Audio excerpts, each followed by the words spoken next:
I realized I loved songwriting before I knew how to write songs.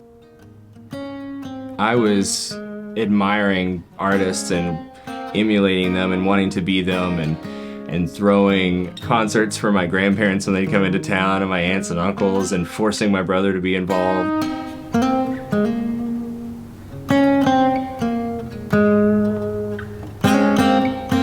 Where I'm at now is that all the songs that I've written in the last year, I had an end goal in mind and I saw how these songs were going to fit together. And I didn't stop writing until I felt like I had achieved that goal and had a collection of songs that I was the most proud of my entire life. And that's the most exciting part of it, I think.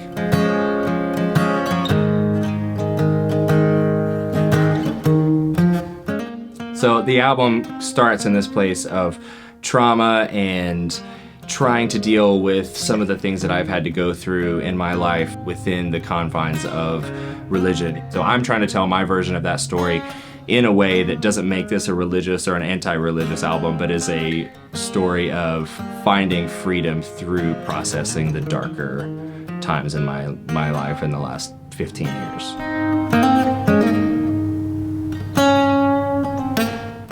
When people hear this record, I want them to feel less alone. The thread that pulls all of these songs together is actually a story about what it looks like to live your life through the lens of more of like a free and wild aspect. What happens when we take the boxes away? What happens when we take the walls down? And no one's telling us what to believe. And we can redefine those things for ourselves.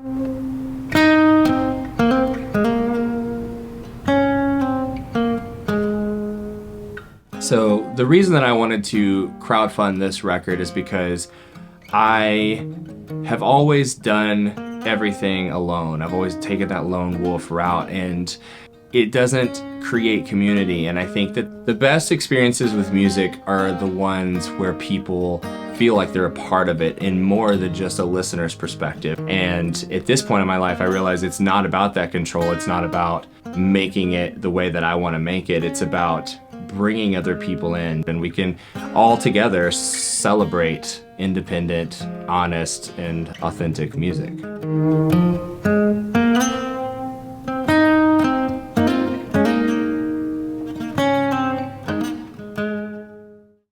Hi, Cody. Hello. What are we up to?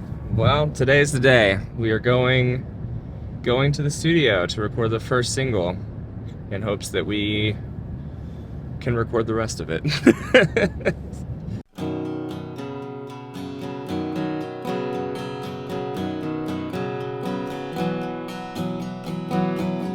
When the day finally came that we went into a studio space to record Stay Wild, it was almost a surreal experience, having the opportunity to finally hear this song that I've been sitting with for a year and not knowing if it was ever going to get recorded. Getting to actually make it happen was really exciting. And so we get to this old rundown church called the Soul Saving Station, and they kept the name, and now it's just this building that's filled. All of the Sunday school rooms are just rehearsal spaces for bands or studios, but in the hallways it looks like a bomb went off. So it's just a really, really wild contrast that seemed incredibly fitting and poetic. And so I was really excited to do this song in that space and start this journey there.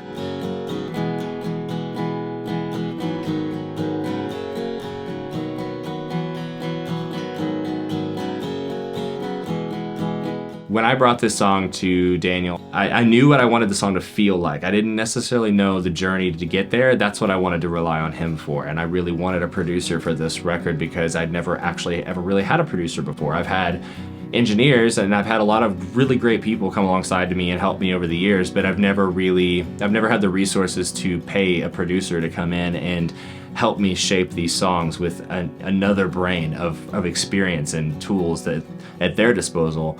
And so I purposely wrote these songs with the idea in mind that there would be a producer there to actually put meat on the bones. And so I left all the songs as kind of skeletons, and the song ended up coming out even better than I wanted it to. And so I think that makes me even more excited to come in with these other 10 or 11 songs and see how much more magical will each song get.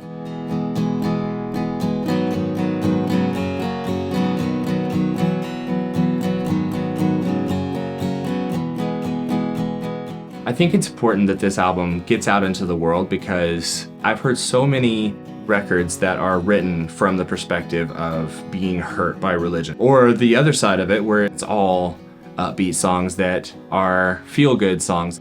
We don't get to hear songs that are feel good, great to have in the car while you're driving down the road on a summer evening, songs that are also deep songs about what it means to go through this life and actually grow and take those next steps and get into that next chapter in your life. So more than a religion story, this is a story that says we're all going through this together and we all take those next steps, and maybe this will make you feel a little less alone in that process. And sometimes when you're leaving a major belief system that has been the core of your identity for so long, when you start breaking that down and peeling those layers back, it feels really, really scary. And I think that having these songs hopefully will add to that space in a way that makes people feel less weird.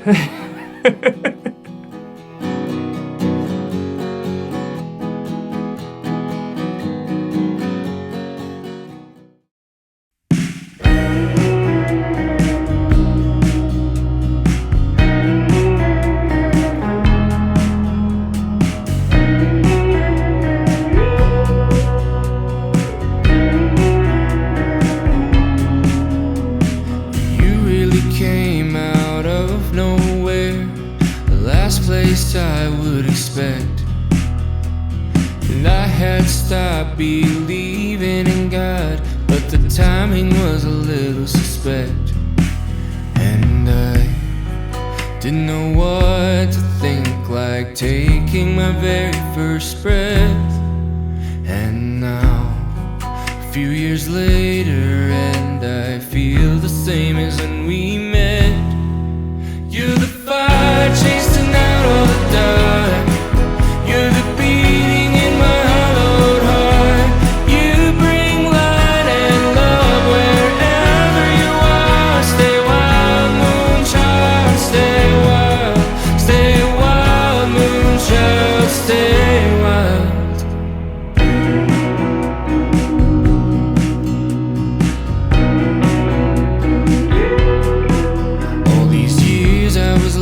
And I settled for less, thinking you were only a myth. All the unicorns and the fairy tales, they're all counterfeit. And I was born again. You raised the dead from the ground. Somehow maybe God exists and she's looking back at me now. You're the fire chasing out all the dark. You're the beating in my hollowed heart.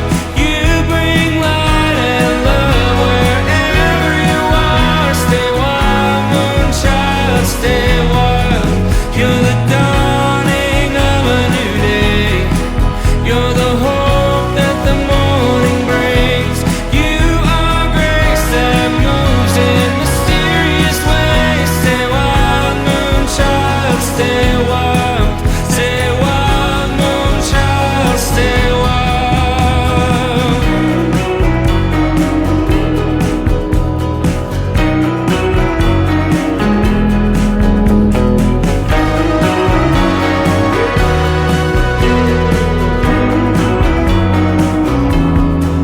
And you got me singing hallelujah, heaven is here and now.